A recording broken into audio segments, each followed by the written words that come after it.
Équation racine carrée de 1, racine carrée de 1, racine carrée de 1, racine carrée de 1, c'est égal à 5. Nous allons commencer par cette première méthode. Mais avant cela, il faut comprendre que racine carrée de A fois racine carrée de B est différent de racine carrée de A fois racine carrée de B. Nous allons beaucoup plus parler de cette formule dans la deuxième méthode. Mais pour cette première méthode, nous allons juste élever chaque membre au carré afin de supprimer chaque fois un radical. Donc, si on met tout ceci au carré, est égal à 5 au carré, d'accord? Le carré qui est ici, on va laisser ça comme ça. Et de ce côté, on va enlever un radical. Donc, ça va nous rester ce que vous voyez ici. Voilà, ça nous reste ça. D'accord? Et le 5 au carré. Maintenant, ça nous reste ça. On va encore élever chaque membre au carré. Donc, on va élever encore ceci au carré. Et aussi, de l'autre côté, au carré. Je vais encore, le carré qui est ici va encore enlever le radical. Et aussi, le ins qui est seul de l'autre côté va devenir ins au carré. N'est-ce pas? Donc, ça nous donne ça. Ça me donne tout ceci au carré. Et de l'autre côté aussi, tout ceci au carré.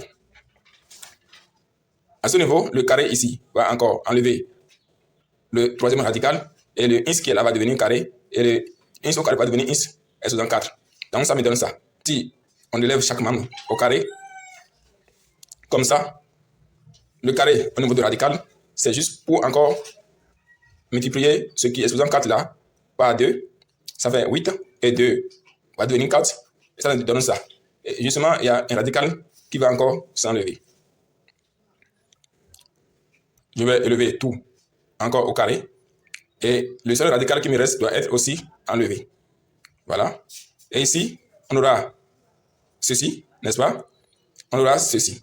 À ce niveau, vous voyez qu'on n'a plus le radical. Lorsque vous avez A exposant N fois A exposant M, ça fait A à la puissance N plus M. Une fois qu'on a la même base, donc on peut écrire simplement ins.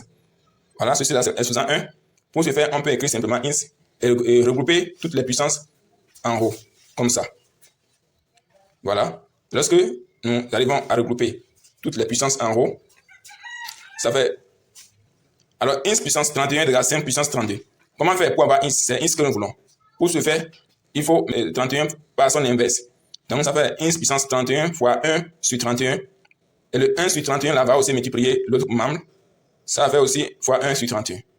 Au niveau de ins, vous verrez que ça va donner ins à la puissance 31 sur 31.